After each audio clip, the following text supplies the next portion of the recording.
So, let me welcome all to the seventh in our 8-part Crossing Borders series, sponsored by the Georgetown Americas Forum, with the cooperation of the new and rapidly rising Georgetown Americas Institute.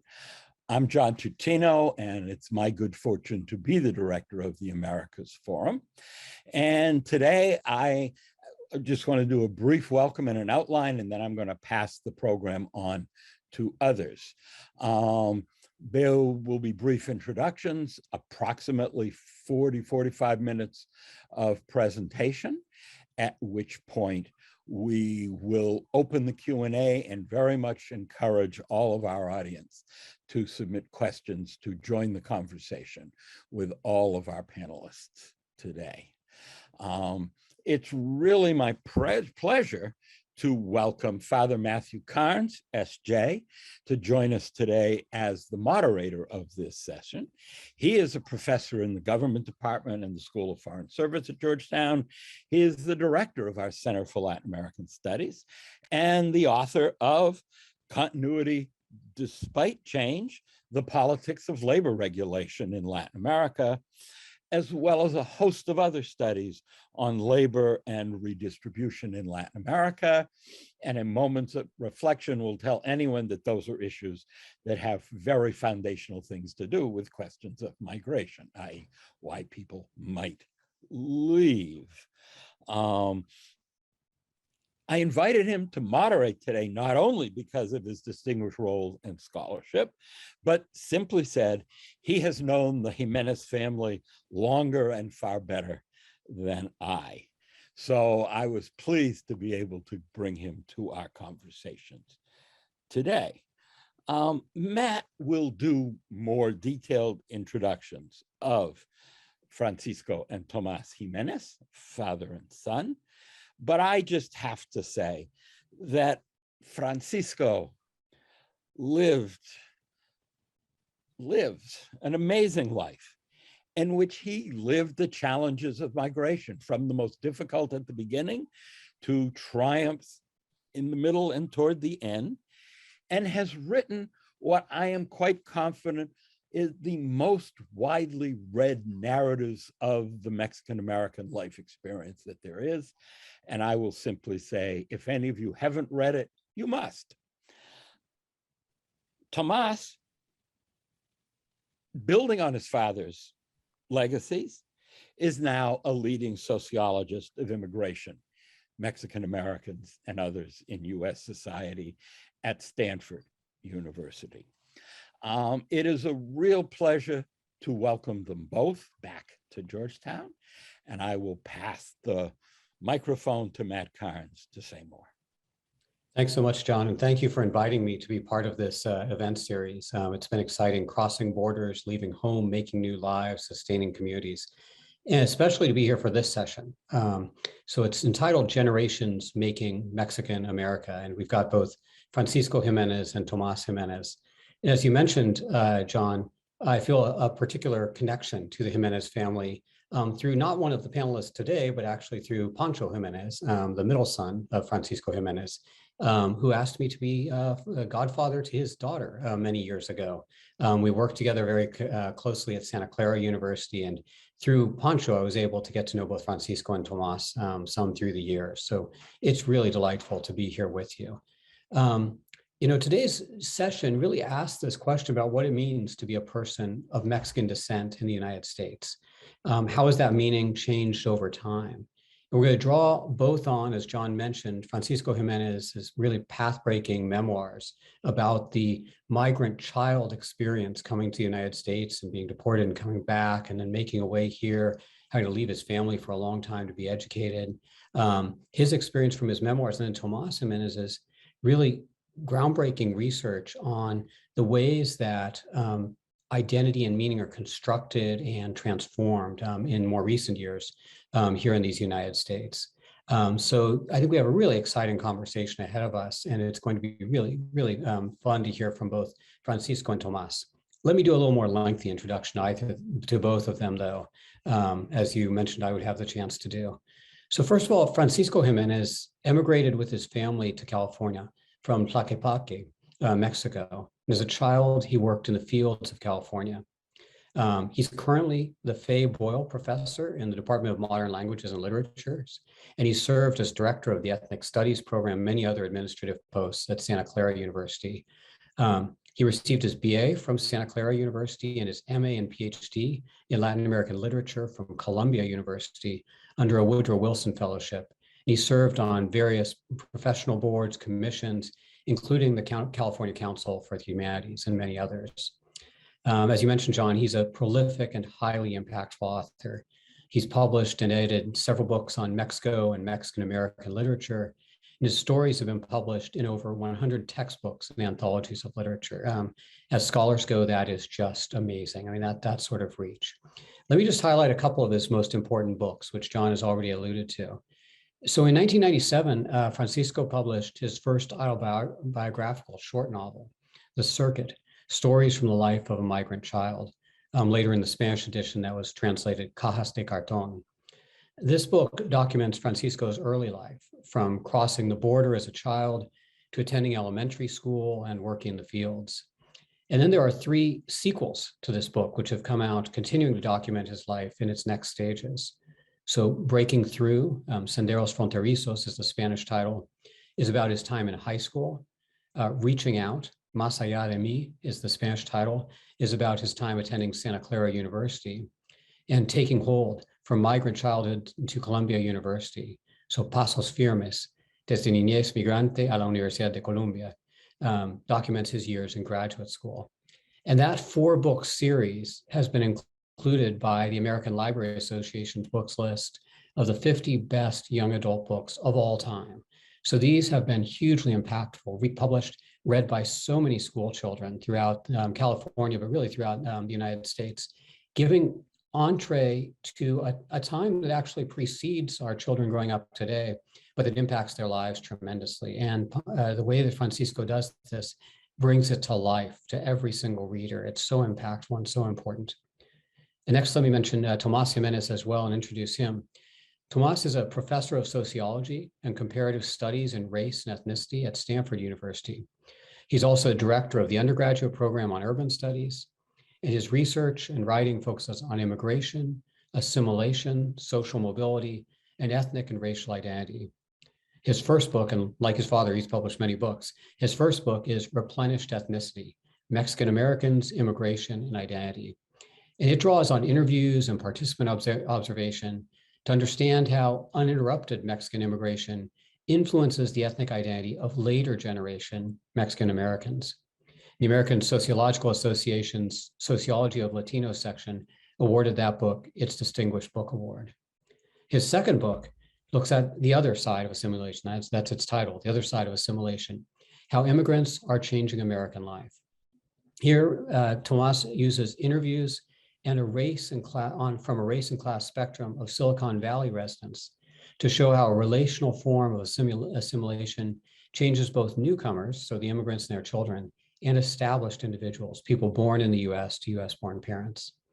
And finally, his latest book, States of Belonging, Immigration Policies, Attitudes, and Inclusion, uses survey data and in-depth interviews to understand how state-level immigration policies shape belonging among Latino immigrants, US-born Latinos, and US-born whites in the states of Arizona and New Mexico. And in other lines of research, he's also worked on immigration, how immigration becomes part of American national identity by studying a sample of high school US history textbooks from 1930 to 2007. He's written widely in high-impact policy venues, the Immigration Policy Center, the Migration Policy Institute.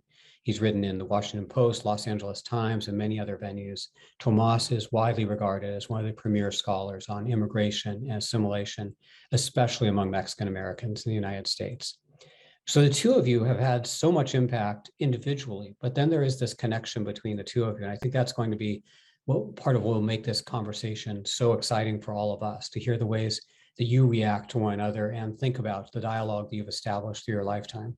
So let me get out of the way at this point and turn it over to you. I'll just do one thing before I do that, is to say, we are recording this webinar. And caption video will be available to viewers later on the Georgetown America Institute website. And in the last 15 minutes or so, we'll answer questions from the audience. And so I invite everyone in the audience to please feel free to join the conversation by opening the Q&A box in the bottom of the Zoom screen and typing in your question. So without further ado, let me turn this over to Francisco and Tomas. Welcome. Thank you, Matt. Thank you, John. Thank you for that generous introduction. Yes, thank you so much, Father. It's a wonderful introduction. I didn't recognize myself.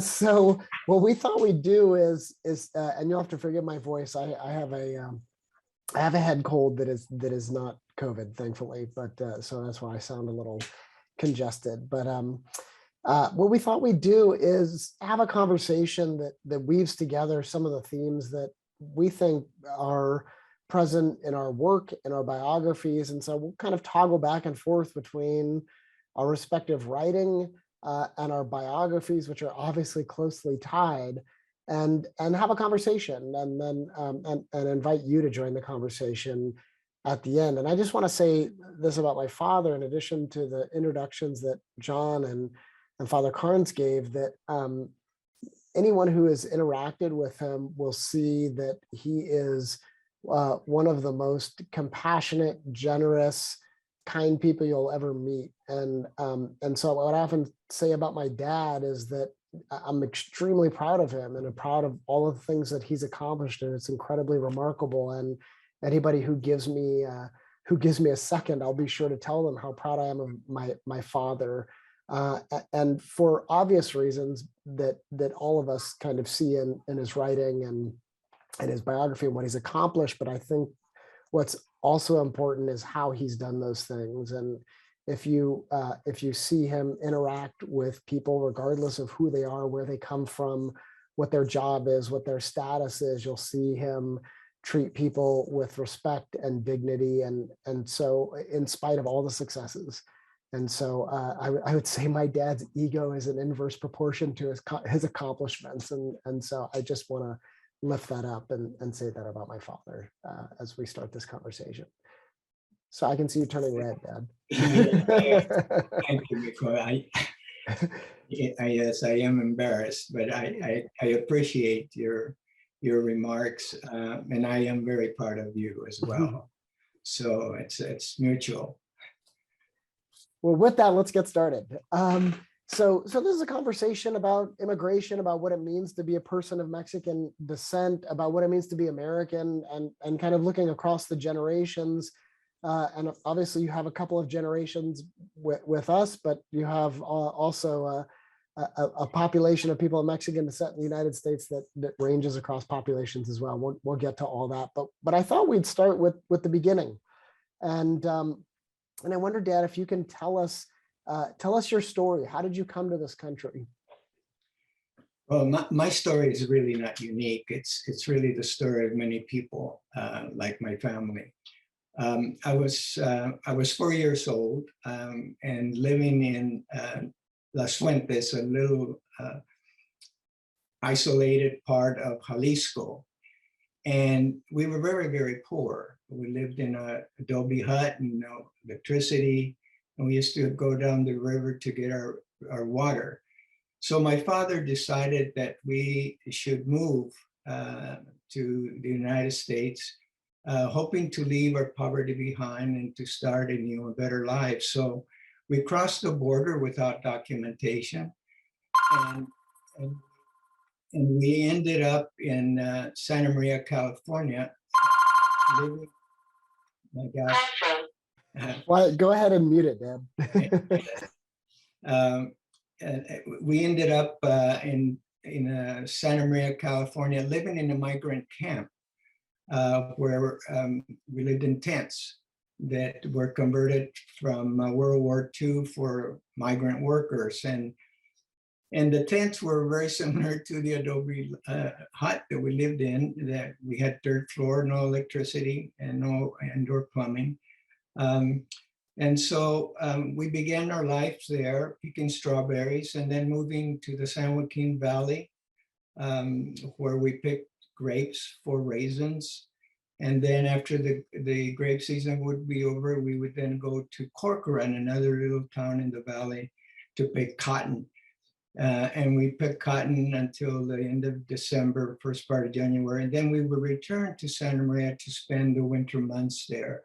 And during the winter, where there was little or no work, but we did top carrots, and we also thin lettuce with the short handle hoe. So that was the circuit that we followed every year for the first 9 years that we were here.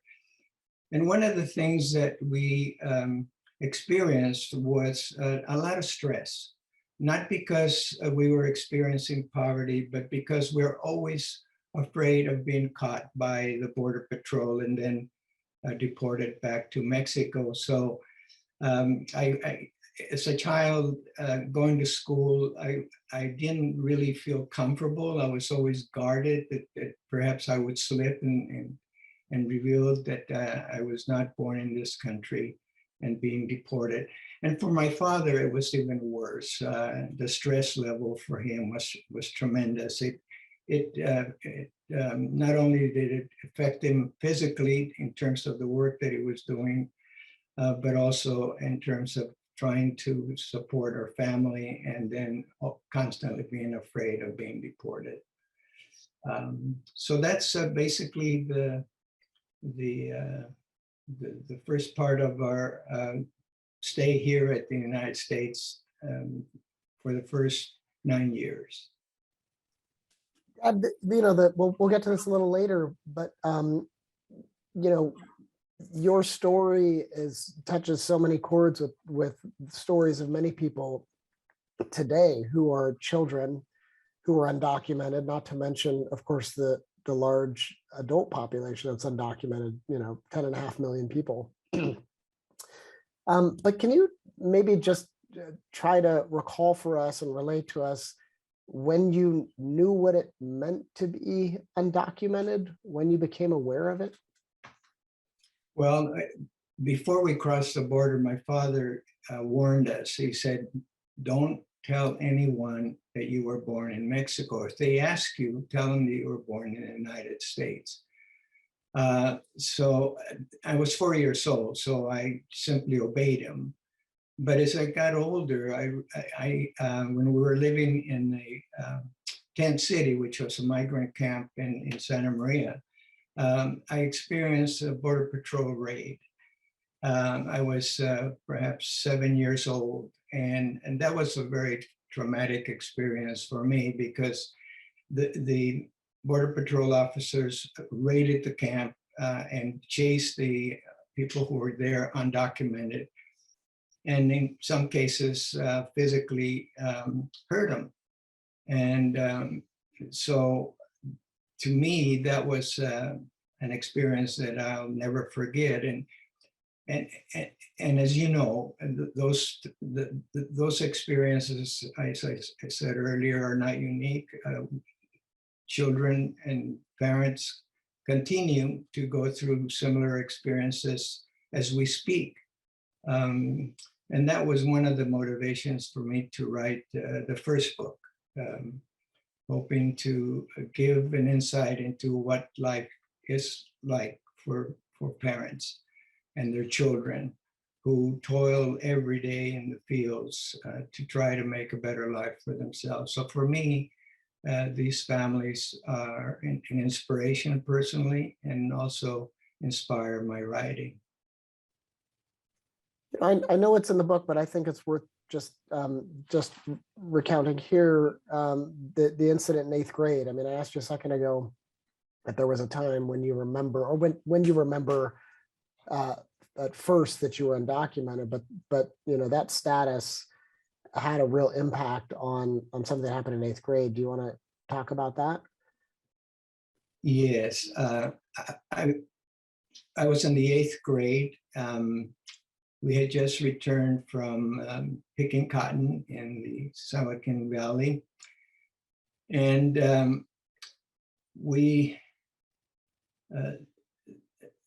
I was in the classroom one morning when I hear the knock on the door. And Mrs. Salas, who was my teacher, opened the door, and inside in walked the principal of the school, and behind him was the Border Patrol officer. And as soon as I saw the green uniform, and I knew that what was going to happen. And at that moment, I wished that I was somebody else, that I was not Francisco Jimenez, because for me, being deported meant that my life in this country was ending, and that our hope to have a better life was not going to happen. And so I was a mixed emotions. I was afraid, I was angry. And so, yeah, I was taken out of the classroom, put into in the Border Patrol car, and then the officer drove to pick up my brother, who was a sophomore at the high school in Santa Maria. Then drove us both to Bonetti Ranch, the migrant camp, where other officers had caught other undocumented families. So we were then processed in San Luis Obispo, and my parents, by then, 3 of our siblings were American citizens. And my father by that time had gotten his green card, but and so he did not have to leave, neither did my siblings, but my father did not want to separate our family. So, so we all decided to go back to Mexico, and voluntarily. Well, we were deported, so it wasn't voluntarily, but, and thanks to Ito, the Japanese sharecropper for whom we picked strawberries, he loaned us money so that we could survive on the other side of the border. Well, we tried to get our authorized papers to come back legally. And he also became our sponsor. So thanks to him, we were able to come back and settle permanently in Bonetti Ranch, the migrant camp, living in barracks that had been converted from World War II for living quarters for migrant workers. Yeah, but as I say, for many years after that, anytime I would see a person in uniform, I would get chills, because it would take me back to that traumatic experience of being in the classroom and being taken out and then deported. And as you know, that experience also is happening today, when Border Patrol officers deport families, and some of them are American citizens, so some families are separated, and that's a horrible thing to happen. Yeah, in fact, I just got out of my seminar on immigration, and we were talking about the experience of undocumented immigrants today. And most undocumented families that have children, the children are US born, just like, you know, through my uncles and my aunt. And so the mixed status of many of these families complicates things in ways that are, I think, imaginable at some level, but also kind of psychologically unimaginable for most of us, except for you. You know, I remember you telling us these stories when we were kids. You know, this was sort of the topics of our dinner table conversations. I remember you talking about being undocumented and getting deported. And I don't know if it was because it was just something you wanted us to know in general and about where we came from, because our circumstances growing up were so dramatically different from yours. You know, we grew up in sort of a working class neighborhood, but you know, in those days, people were kind of people homeowners and had stable jobs, but mostly blue collar workers. And our household was an exception, but it was, you know, safe neighborhood. I grew up playing Little League. I went to the schools were good. And so I think part of it is you wanted us to know where we came from, but for me, it also connected connected your story to things that were going on around me, if not in my life. And so, you know, the 1980s was a time when undocumented immigration from Mexico really started to take off. And then it took off even more in the 90s. And that's when I was in grammar school and high school. And there were debates, big debates happening in the public sphere and in politics about what to do about this what many perceive to be a problem. So in 1986, we had it's kind of the last time we had a big immigration bill. It was a mass legalization program that also included a big ramp up in the Border Patrol. And it also included fines for employers who knowingly hired undocumented immigrants. And that's the last time we've had any kind of amnesty. And then in 94, California passed Proposition 187. That was my freshman year in college. And that, if folks don't remember, was a ballot initiative that, among other things, forbade undocumented, would have forbid undocumented immigrants from accessing things like non-emergency healthcare, deputized teachers to turn in children they suspected of being undocumented. It was a precursor to really kind of a turn in federal legislation toward a kind of enforcement first approach. But I bring this up not to kind of just contextualize it, because I also kind of want to bring it back to you in some ways. But I remember, you know, having conversations in my history class or my civics class, even in in 8th grade, about some of these things. And I would say, when people would say things that were derogatory about Mexicans or about undocumented immigrants, and I think some people felt comfortable saying those things to me in spite of my name, because, you know, I have very light skin, so people, you know, don't associate me with the sort of stereotypes about what it means to be Mexican. But they would say these things to me, and I would fire back that, you know, my dad was undocumented. My parent, you know, my grandparents come from that background. My aunts, my uncles come from that background. And I can remember coming home and being mad about these encounters and not being shy about firing back, but telling you about what had happened. And you would say, you know, Mijo, you can't go around telling people that. You can't go around telling people that. And so I want to tap into that response for a second and just ask you to reflect on it. If you don't remember if you don't remember me telling me that, I remember it. And so so let me just ask you to reflect on that response. Yeah. So, you know, you can't go around telling people that, Mijo. Well, the reason I told these stories to you when you were growing up is that I wanted you to not take things for granted, and that the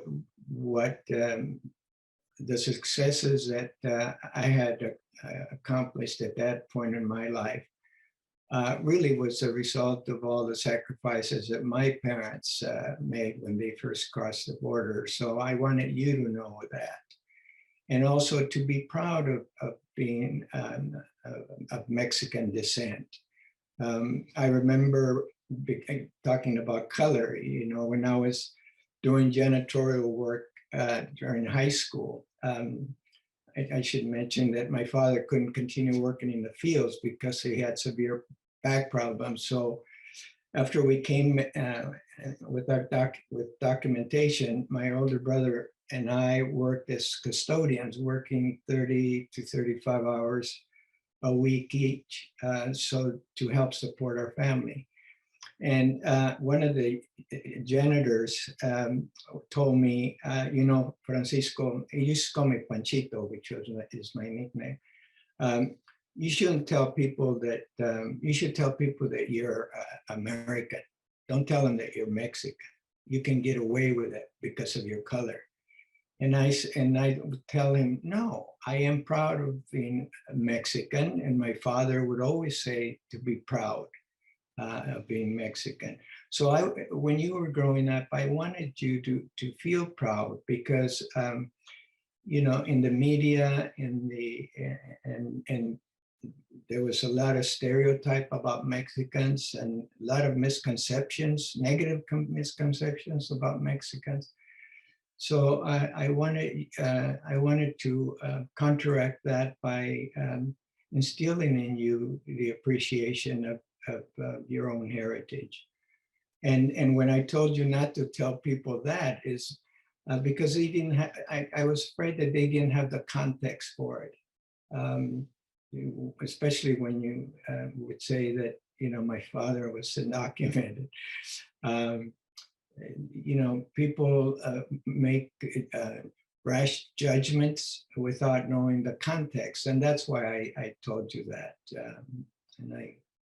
But I'm glad you stood up to them and told them that now that I made it public. I think it taps into something broader and broader in your family. And then I think just broader in terms of where we are on some of these issues. But let's just kind of widen the scope a little bit to talk about your family. I think that response, Mijo, you can't tell people that, taps into something that I've heard you reflect on in your, particularly in Uncle Roberto, and we always call him Uncle Robert, but Roberto, and how a sense of being able to kind of, to borrow a term, to come out, that is to not hold that status or having been in undocumented as kind of, not to put it in the closet, but to actually kind of come out. And that's how a lot of dreamers in particular talk about the experience, particularly 10, 15 years ago, when it was not something that you told people, and it has changed pretty dramatically. We'll tap into that in a second, but maybe let's just widen the scope to your family, and you can, talk about how your writing has infected this, but, your family's ability to talk about some of these issues in ways that they may not have before you started writing about them. Yeah, as I mentioned earlier, that being undocumented put a lot of stress on my family and myself. And we got so used to telling people that we were born in this country that I didn't reveal that truth by being born in Mexico until I was at Santa Clara University, my sophomore year, when I know it was my junior year, when I was a good friend of Laura, who eventually became my wife. But she was the first person that I revealed that truth. And because I wanted to be honest with her. And so in some ways, by telling her, it kind of felt good for me. It was a weight off my shoulders. And this is before I began writing systematically. And so when I decided to write The Circuit, I interviewed my family, and especially Roberto, who's 4 years older, because I didn't recall all the details of crossing the border, and he remembered it very well. But he initially refused to talk about it. He said, why do you want to remember those painful times? Forget about them. And I explained to him that I was writing not only because of to document part of my family's history, but that I was writing to document the experience of many families from the past and the present. And so I convinced him. And then, so when even at that point, he had not told anyone that he was born in Mexico. And when when the book was published, and he shared the book with his children, and the children complained to him because he hadn't told them either. And they said, you should have told us about your childhood. That way we would would have appreciated a lot more what you've done for us. And so then Roberto sent me a letter thanking me for writing the circuit, because he said, now I feel liberated, because in the circuit I revealed the fact that my family came across the border without documentation. So it was a liberation for the family.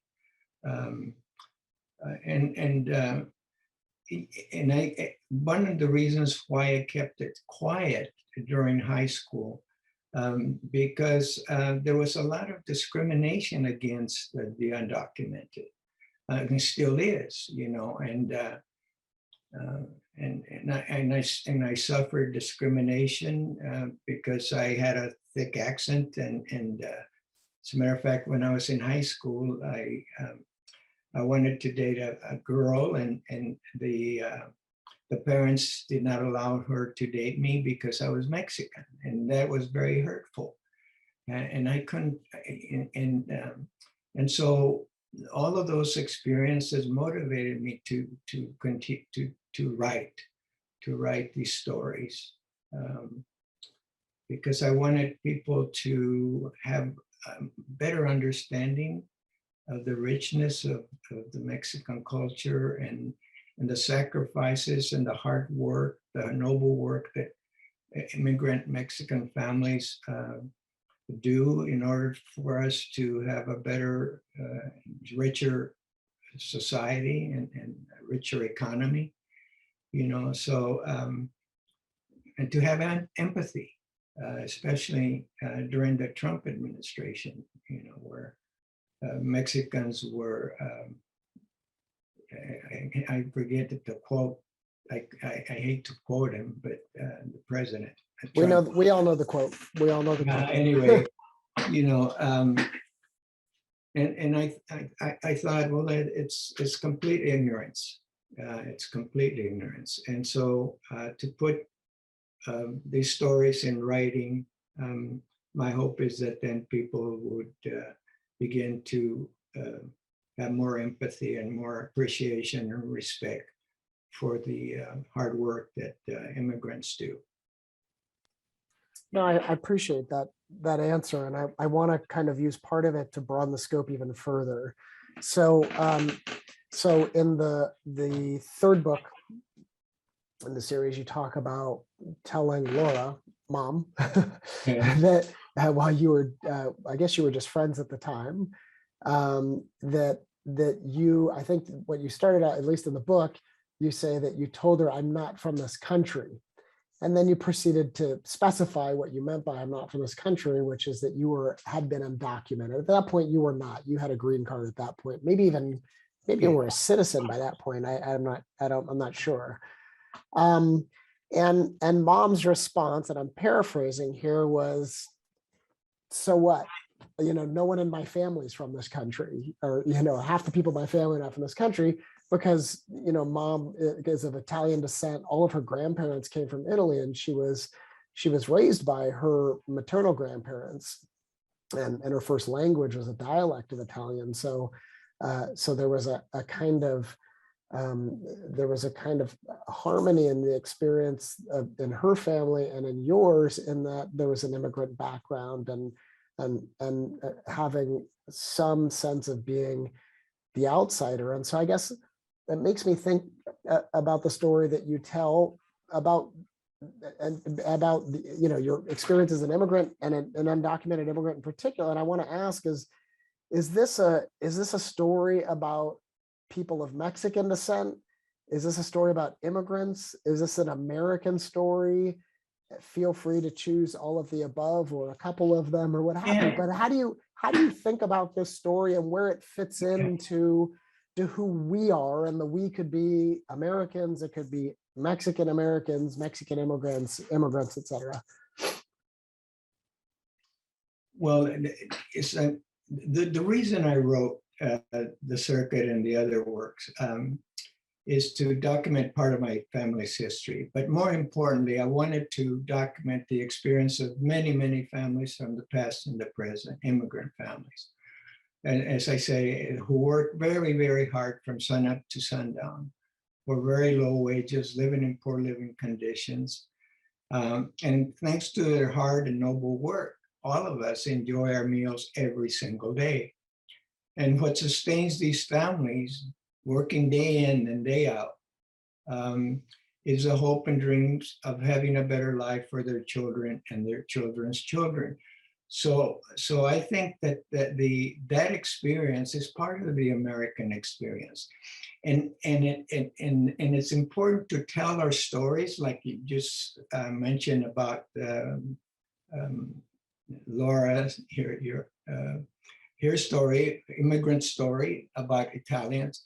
I think that it's important for people to tell their stories, because when we tell our stories, we make connections. Just like I did with Laura.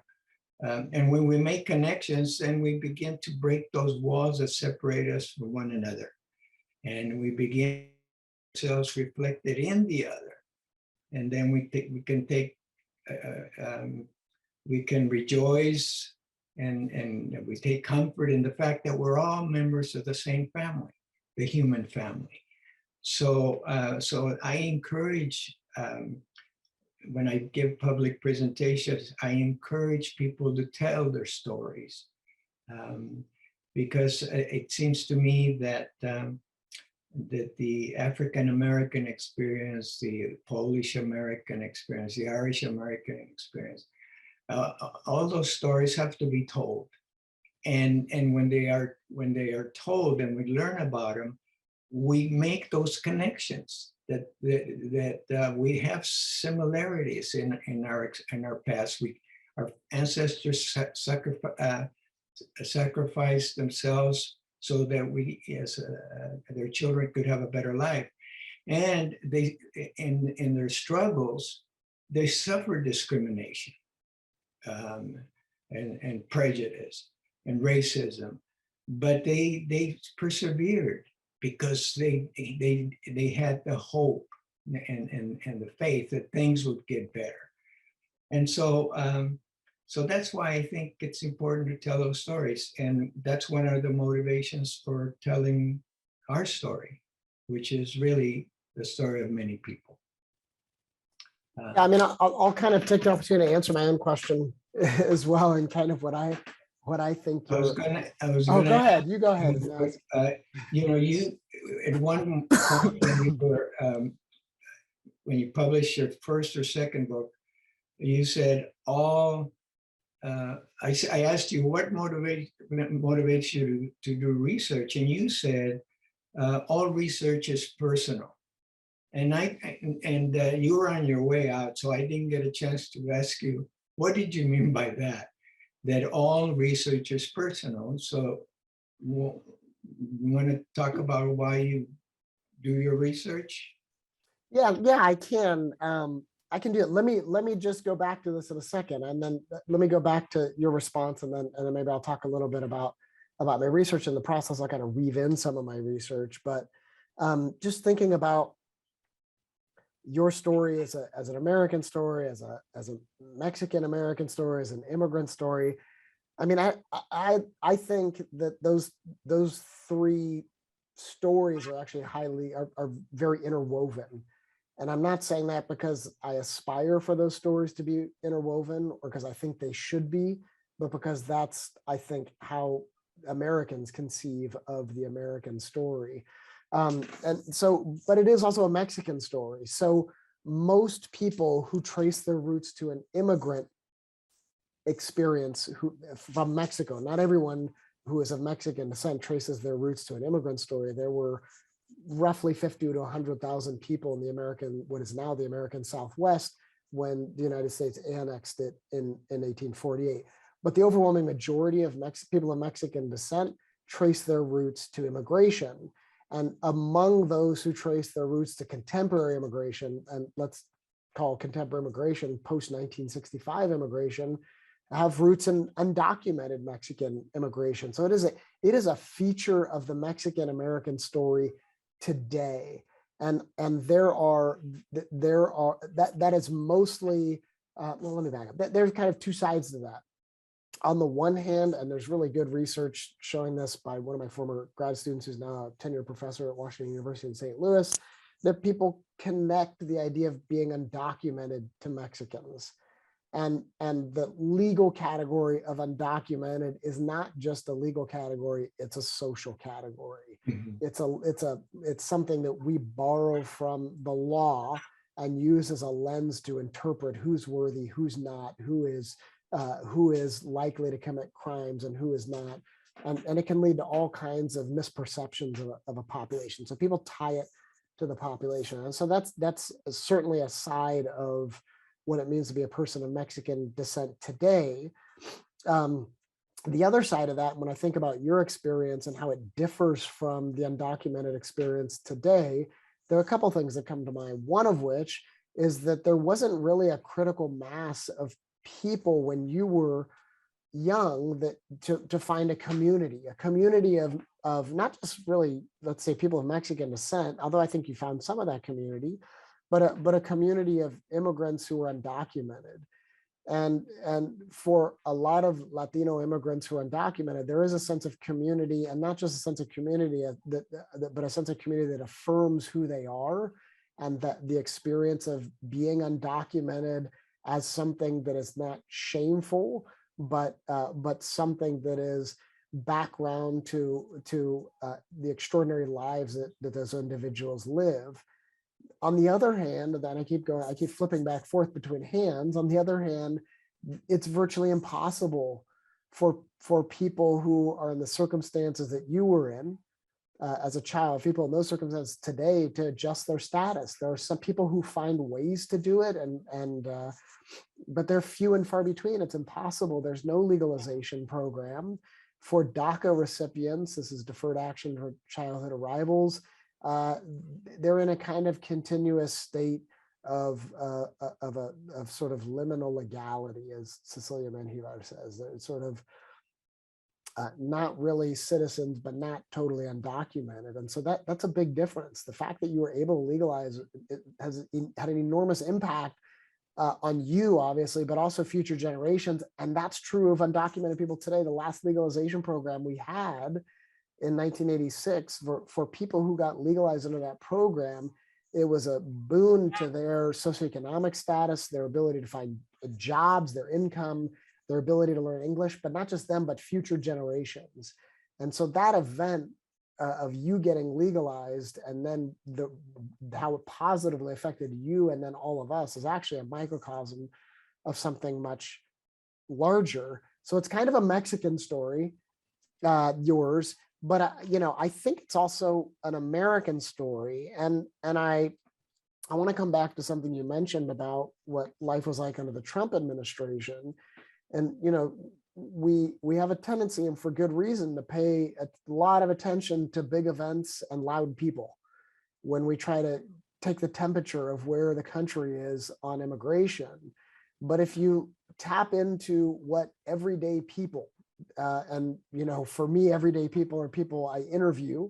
For survey researchers, everyday people are nationally representative samples of the United States. If you tap into that and ask them what they think about immigration, we have more accommodating views about immigration today than we have ever had in the history of tracking people's attitudes about immigration. Large majorities of Americans believe there should be a legalization program. Republicans are split on that question. Half of Republicans think there should be legalization, half don't. DACA is overwhelmingly popular across a kind of across a political spectrum. A majority of Americans think that immigrants contribute more than they take away from the United States. For the first time ever in 2020, Gallup registered that a majority of Americans wanted either the same amount of immigration or more immigration. That has never been the case, but for the first time that happened in 2020. The kinds of laws that are being created in cities, in counties and states about immigration are overwhelmingly integrative. That is, they are the kinds of policies that help immigrants belong. So I think that, like so many things in our national story, as kind of in disarray as it is, but including on on immigration, it's much more complicated than the headlines might suggest. So I want to just put that on the table and suggest that I think that most people would see your story as an American story. I agree with you. I think it's part of the American story, and it's the Mexican migrant experience is an important and integral part of the American experience. It is part of our history. It's part of who we are as a nation. And so that's why I suggest that we should learn about all the diverse ethnic groups that make up our diverse society. If we are going to understand who we are as a nation, the identity of when we say, what's the identity of America? Yeah, and I mean, no, I totally agree with that. And I think that, you know, one of the reasons it's both a sort of symptom and a function of our polarization today is that we can't really find a national story, and there might be lots and lots of reasons for that. But you know, so we kind of toggle back and forth again among the kind of loudest voices between a notion that we either have to kind of tell a story of America's failings and nothing else, or of America's kind of infallibility. And I'll just quote David Brooks here when he said it on my favorite show, the PBS NewsHour, that you know, you can have a mature love of your country, and that, you know, and I think that captures both its failings and its kind of best features, and any story of any people contains both. And when I read your story, I see both of those things reflected. That is, you know, it's a story of kind of despair and a lack of justice. I mean, you know, a border patrol officer coming into a classroom and taking a child out of their desk to deport them. And then, you know, it's also a country where, you know, you became a renowned professor and writer. And so so I think what I love about your writing, there's so much that I love about it, but one is that it captures both of those things, that both of these things can be true at the same time. That's right. And I think that's true of our country more generally. You're absolutely right. I think when I say that my identity is Mexican, but it's also American. You know, I've lived most of my life in this country, and so I have a lot of respect for this country, because it does provide one with the opportunity to improve one's life. But we have a lot more to go in terms of making the resources available to everyone, equal opportunity to everyone. But we're making progress, and I have hope that we will continue to struggle, but in the process, we are making progress. Thanks for that. You know, I'm going to not avoid the question, but I'm going to pass on the question you asked, because I want to get to some other stuff. Is that okay, Deb? Yeah, You that's asked me fine. about why I do my research, and because we have a little bit of time left before we get to Q&A. I think we should maybe go to Q&A at the top of the hour. Does that sound good? Yeah. Okay, so you've lived through some really important periods. I guess we're kind of narrowing the scope now to think about and to kind of stay a bit truer to the theme of that we sort of promised, at least in the title and description of our time together, which is about kind of Mexican American identity across the generations. And, you know, you've lived through some really important times in Mexican American history. And I wonder if you can just reflect on how you have seen from your vantage point, how things, where there are points of change and maybe even points of continuity for people of Mexican descent in the United States. Well, you know more about this than I do in terms of the history and sociology. But what I have seen over the years, is the civil rights movement, the Chicano movement, where thanks to the Chicano movement, there was a pride of ethnic pride and asking for social justice and so forth. And then the women's movement, which in all these social movements have improved our lives. The Black Lives Matters, again, you know, it pricks the conscience of our society to think about those who have been excluded from the mainstream, from being embraced and being part of our society and giving the same opportunities.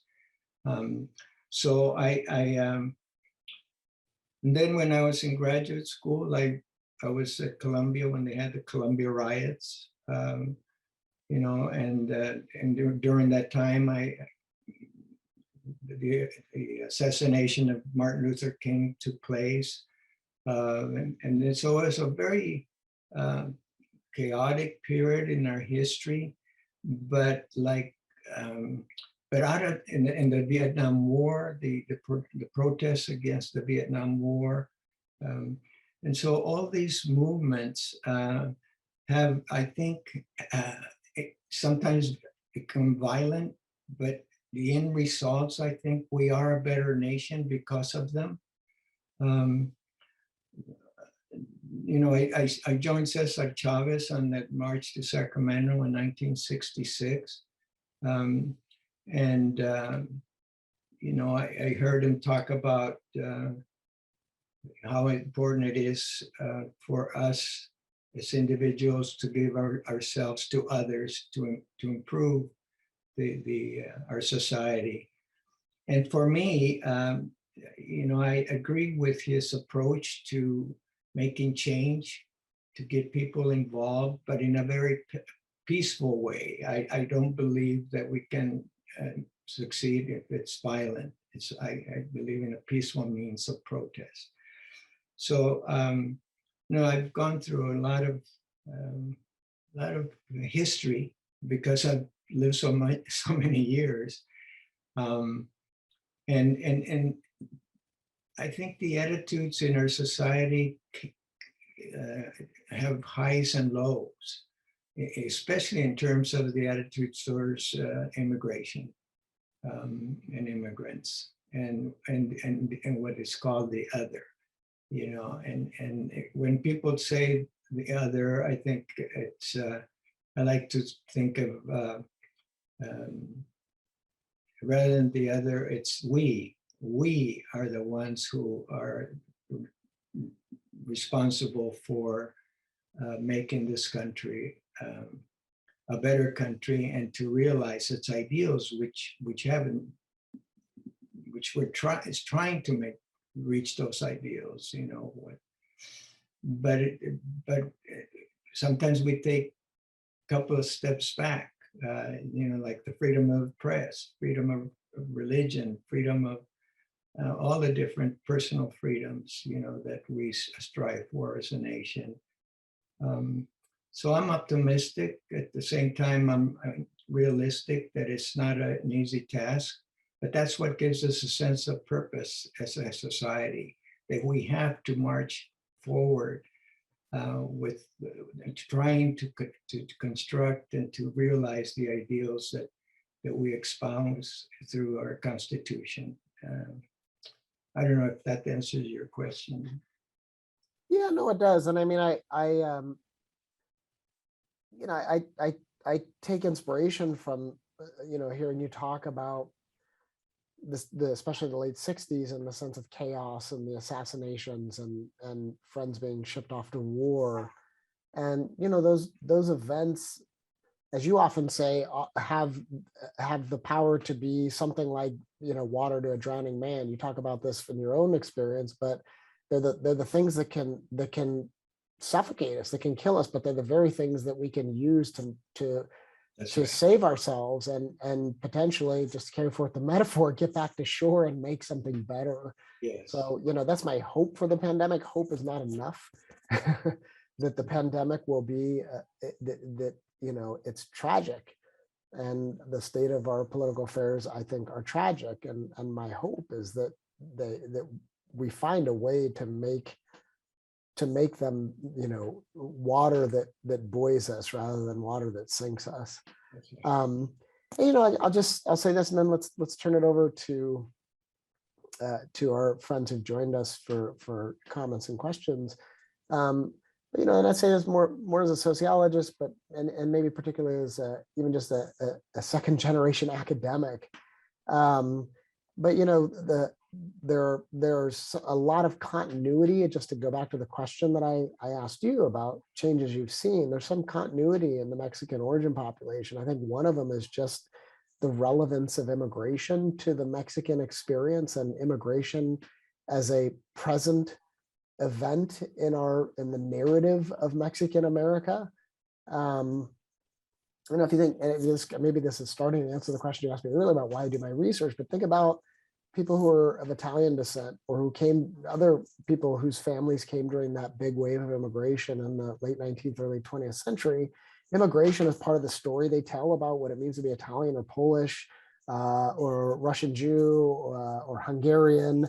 But it's something that's in the past. It's something you kind of be nostalgic about. And if you're a person of Mexican descent, that story of immigration might be part of your family's history and might be in the distant past, as it is for later generation Mexican Americans. But as a group, the idea of being a foreigner is very present because there has been so much Mexican immigration over the years, and that's one of the things that distinguishes the Mexican origin population from other groups. So there's some continuity there. Within that, though, you see massive changes across generations, from the first to the second to the third and the fourth, and those changes register in where people live and how much money they make, in their educational attainment, and they all kind of register in the positive direction. Although it should be said that even as they go in the positive direction, they don't catch up to other populations. So it's kind of a mixed story. But one of the kind of points of change, and this is somewhat biographical, is intermarriage. I mean, Mexicans in the United States have really high intermarriage rates, especially as you go into the later generations. So that's one of the things that I think has changed very dramatically, not just for people of Mexican descent, but for American society in general, is that intermarriage rates are kind of off the charts and compared to what they have been in history, and that's a good thing, I think. And it doesn't even begin to capture maybe probably the full extent of that kind of intergroup contact that would facilitate intermarriage, because people are just getting married less and less now. So there are a lot of people who are cohabitating, or they're partnered but not married. So that I think bodes well. And then I'll just finish with this. What remains to be seen, I think, is what it means to be Mexican or of Mexican descent, Mexican American, Latinx, Chicanx, whatever term you prefer, now that we have really seen the end of mass Mexican immigration, which happened about 10 years ago. We've had 80 years of almost uninterrupted Mexican immigration until a decade ago, and it stopped. I mean, that's kind of overstating it, but it's been net negative. And so the population itself is becoming more US born and less immigrant. And that's a very different experience. It's a very different experience. And so, I wrote this book 12 years ago about the ongoing nature of Mexican immigration. It was published essentially the year Mexican immigration stopped, or a couple of years after. And then I posed this question to my students when I'd present on it, what would happen if Mexican immigration stopped? And it was sort of a hypothetical, but now it's not a hypothetical anymore. So it's something that we can ponder. But this has been a very enjoyable conversation, and you and I live 20 minutes from each other, so we can continue it over a glass of wine or a beer at some point very soon. But let's invite our friends who are joining us to participate as well. So Matt, I'll turn it over to you. Thank you so much, Tomas, and thank you, Francisco. This has been just amazing. I mean, it's been fascinating. I've loved it. I've been moved. It's given me lots to think about. And I think we'll have a really robust conversation now. So this is really great. Let me invite those who are joining us as attendees or panelists, if you'd like to put questions in the Q&A, please do that. I do see we have one, which I'll get to in just one moment. But I actually wanted to start the conversation if I could. And believe me, I have 3 or 4 others that I'll keep asking if I get time. But I wanted to actually begin with that idea of generations. And of course, the two of you represent 2 generations. But you also have moved through parts of your life where you start to recognize yourself as part of a generation. And you start to recognize that, gee, I am part of a larger collective. I mean, in fact, Tomas, you've devoted a lot of your scholarship to documenting what each generation feels like. But I think as we go through our lives, we also come to tell our stories in different ways as generations. And you know, a while ago, Francisco, you were mentioning how important it is to tell stories and how they connect us. And it made me wonder, do you think you tell your story different today than you did 20 years ago? Or what you did when you first, were counting it over the dinner table to Tomas and to Pancho and stuff. Were you guys, do you tell it differently today? And if so, how is it different? How does that change over time? And I wonder if it's not, at least in part, because of the context which Tomas highlighted. The different context now where there is more of a community of undocumented migrants, so it can be seen in a different way. So how do we tell it differently? And especially maybe to put a fine point on this around generations. Francisco, how do you tell this to your grandchildren? And Tomas, how do you tell it to your children? Because it's a little bit different from writing in a book, isn't it? So I'm curious, how have you changed the way you tell a story? Maybe you haven't. That's a very good question, Father. I have to think about it. Just on top of my head, the books that I wrote them from the point of view of the person I was at that point in time. So if I were to write those stories as an adult, looking at what happened, it would be different. The experience would be different, but I think the reflections would be much more, there would be much more reflection and drawing conclusions out of those experiences. But in writing them, I wanted the reader to draw their own conclusions as they read the work. So that I don't know if that answers the question. If I were to tell my grandchildren these stories, I haven't done that, but I'm hope Laura has collected copies of the 4 books to give to them at some point in time when they're ready to read them. And she's also now writing her story about on her Italian side, telling those stories, the stories that she heard as a child about the hardships that her Italian ancestors went through, so she could be having a better life. And so, I think it's really important to tell those stories, as I said earlier, because we do have a lot in common, even though we have come from different parts of the world, speaking different languages and so forth. But when we come to this country for the same hopes and dreams, and we go through similar experiences of some positive, some negative. And so for the most part, we are a nation of immigrants, with the exception of Native Americans and African Americans who were brought here and enslaved. But I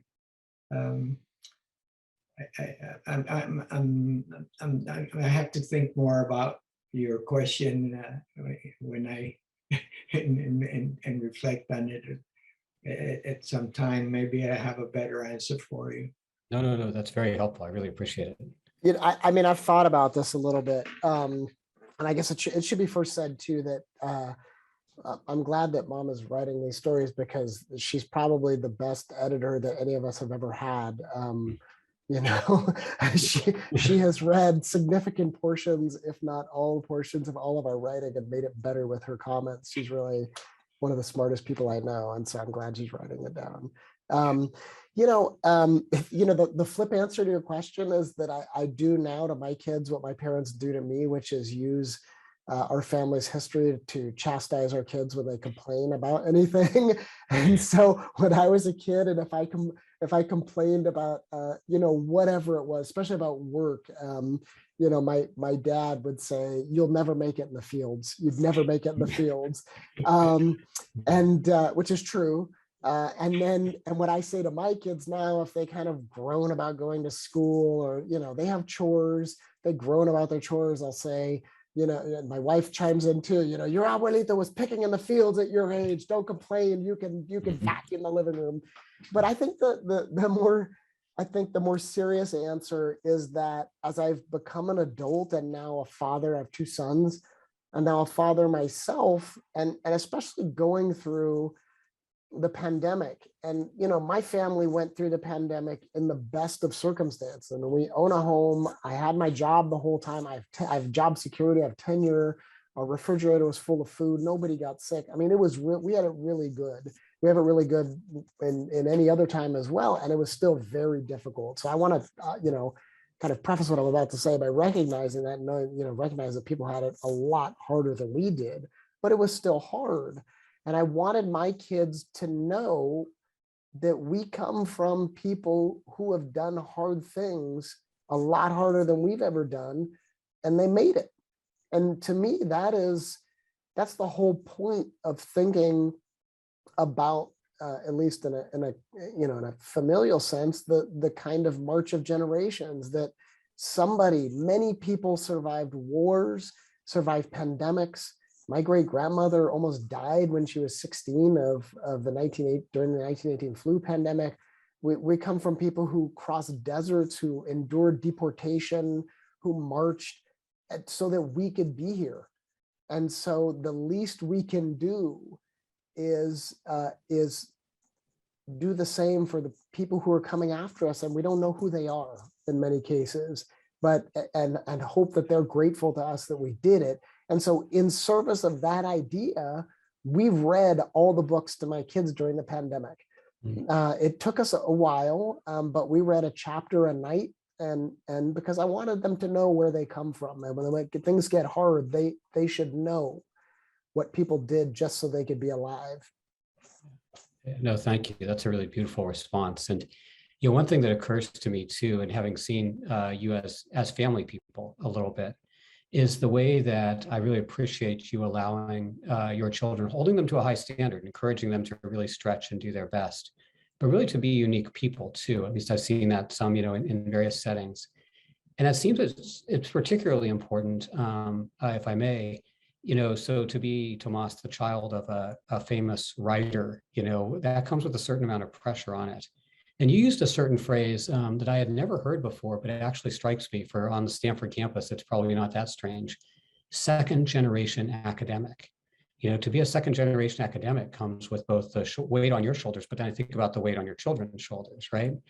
And so there is this way of kind of allowing each child to grow into their own selves, even as you remind them of the hard work that each generation did to get where it is. And that's something that I think comes through so beautifully in both your works. Now, I'm not going to let you respond to that, though, because we do have a few questions. So let me jump in with that.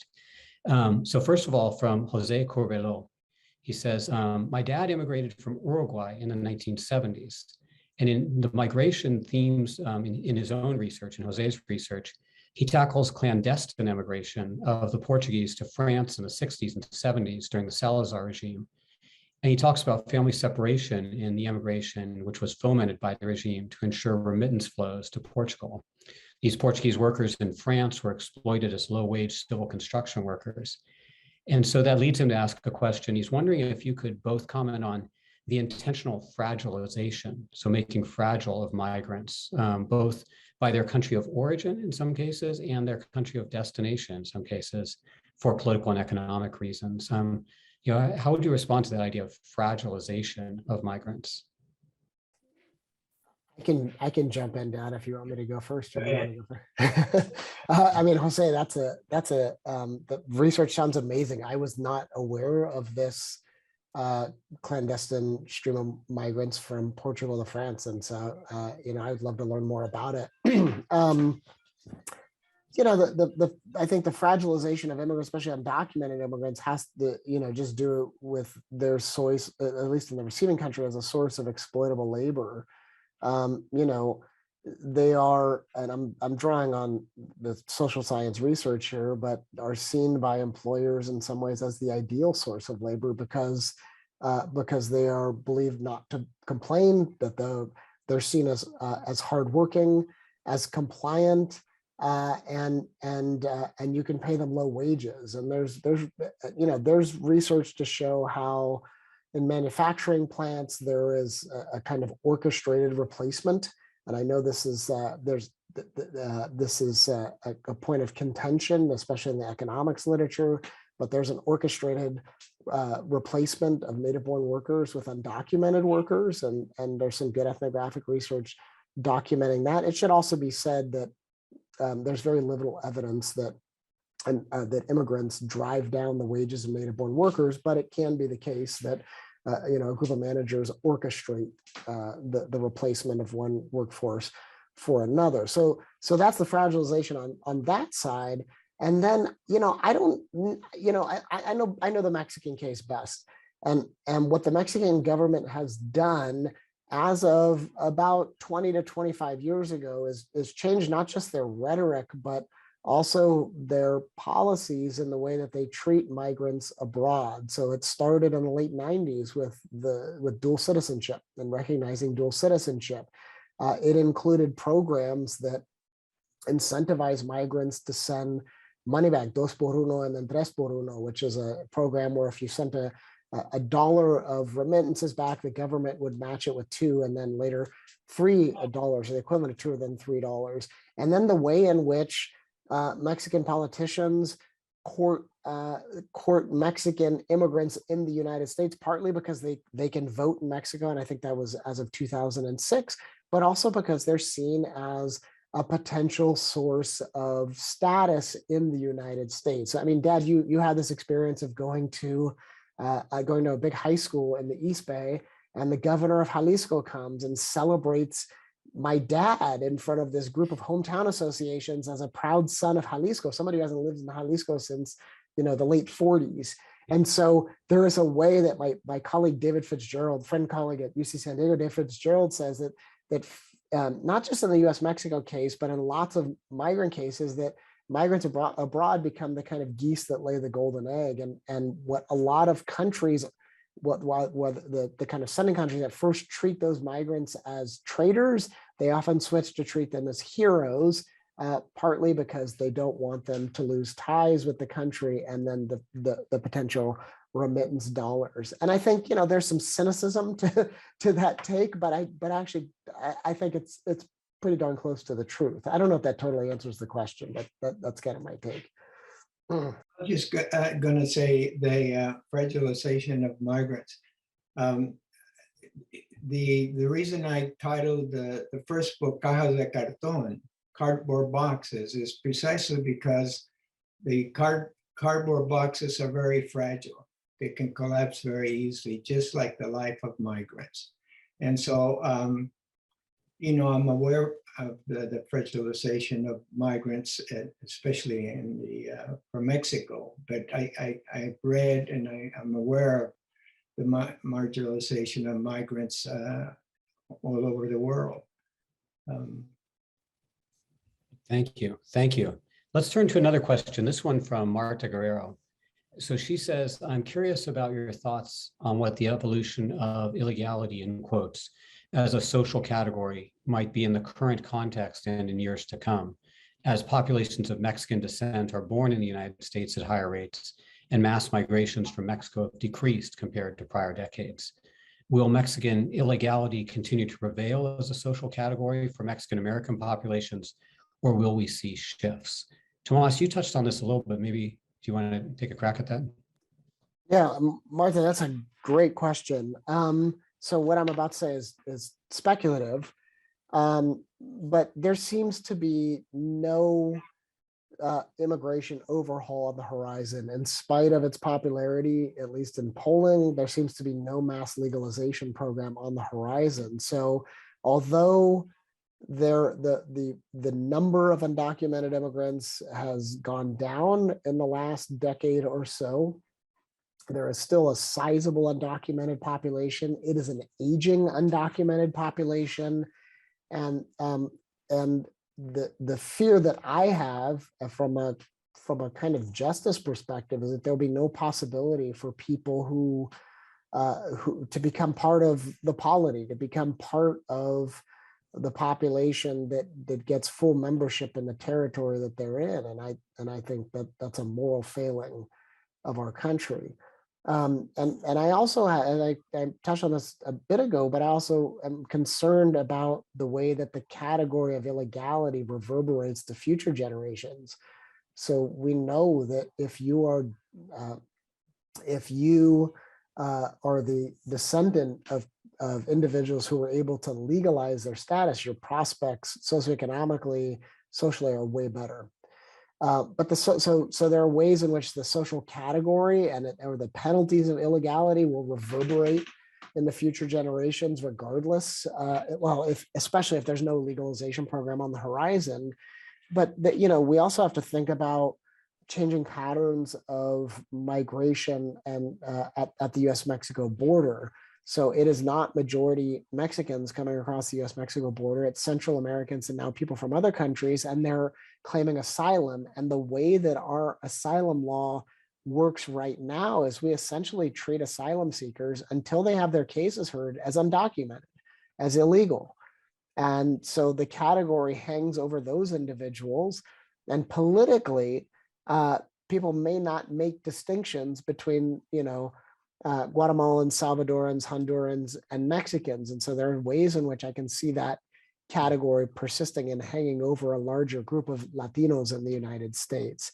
Again, this is kind of speculative, but when we think about or we analyze the kind of touchstone for a lot of studies in immigration, which is the Southern Eastern European immigrants, a lot of the conclusions we made and we felt, I think, kind of confident about their fate was 75 years after mass migration had ended. So, 50 years from now, 65 years from now, we may be in a very different place. I hope to be alive then, although I kind of doubt it, to be honest. So we may not get answers to these questions for a very, very long time. Thank you. We have a question for Francisco, so why don't we jump to that in the interest of time? This comes from Marcela Loprinzi, Hardin. She says, this question is for Francisco. You mentioned earlier that family members were hesitant about you writing their stories in your book. Can you talk a little bit more about the interviewing process with your family members and how you approached the hesitancy and what you decided to include or not include in your books? Mm-hmm. As I mentioned earlier, I did interview my mother, my older brother for the first book. But as I said, my older brother was reluctant to talk about him because the stories were so painful. And when I finished but I convinced them by telling them that it's really not just our story, it's the story of many families. And so they agreed. And then when the manuscript was accepted for publication, I had to get their okay. Are you okay with my publishing these stories? And I reminded them my purpose for writing them, and they agreed. So now I think my family is very pleased that I wrote those stories because, especially my brothers and my sister, because they then can pass those stories to their children, so they know where they come from. And I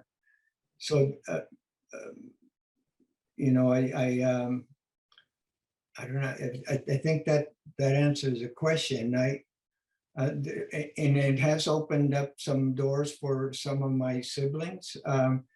My younger brother, who taught, or he's now retired, he taught at Santa Maria High School social studies. he's invited to give talks to young people in the schools when they find out that he is one of the characters in the story. And it gives them a chance to talk about our story and impress upon them the importance of education, that education really was the best means by which our family improved our situation, economic situation. And I do the same thing. I use the opportunity to tell students to, especially first generation college students who have self-doubts about whether they belong in college or not. And I tell them, yes, you do belong in college, otherwise you wouldn't have been admitted if you didn't have the intelligence and the talent. But, and you bring to the school an experience that will enrich your other classmates if you share your stories. So, so as I say, my family is pleased. Initially, they were reluctant, but they're now pleased that those stories are out. Yeah, just to chime in, do you want to, it might be worth saying just a bit about Uncle Robert when he passed about 7 years ago, but Roberto, who is my dad's older brother, and probably the most reluctant among your brothers to kind of want these stories to get out, the one who wrote you the note to say that you liberated him, and the fact that, well, maybe I'll just since I'm launching here, and he would actually, before he passed, would regularly go to schools and college classrooms to talk about the experience as the featured speaker. And if you knew my uncle, he was a very quiet man, a very kind of, a strong human being, strong individual, a very, just sort of the nucleus of our family, but not a man of many words. And to have him go and get in front of, lecture halls at Cal Poly San Luis Obispo and talk about the story is really remarkable, I think.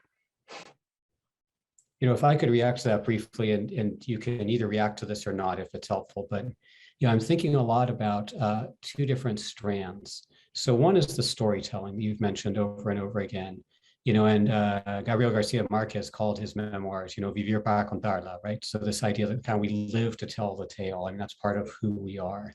And I'm also struck by, I was listening to a podcast recently about trauma, and there's this idea that the body keeps the score, like the body kind of keeps in it trauma. And Francisco, early on, you talked about the stress of working in the fields and then being undocumented and seeing that stress in your father. And I was thinking a lot about the trauma and the way that gets either passed on in our bodies, but also from generation to generation. And it's very interesting because those studies that talk about the body keeping the score also talk about the way the mind helps us think beyond what the body feels, and helps us envision and dream of something more that actually can be really healing and health giving. And it strikes me that part of what you do when you tell your stories is you help us take a story that's filled with trauma and you help it give birth to a kind of health and hope and possibility. It's really amazing how it both taps into that deep level of trauma, which is undeniable, and we shouldn't ever try to diminish. But at the same time, it gives us a context, a story, a way of understanding this that actually projects us forward, and actually then produces generations of scholars that have moved us forward. So I'm just so moved by hearing this conversation, and I hope that's a helpful comment. You may want to react to it if there's something in there. No, I appreciate it very much, Father. Yeah, that's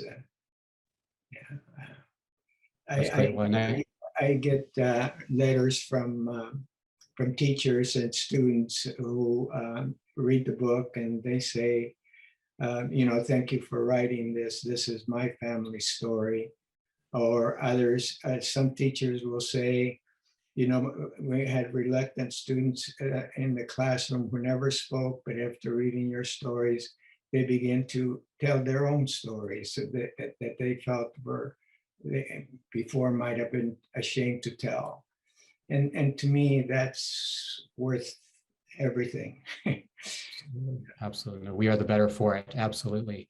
I see my colleague, John Totino, has come back. So John, I will turn it over to you. We're getting to the end of our time. I do just want to jump in. I want to first and foremost thank all of you, Matt Carnes, Francisco Tomas Jimenez.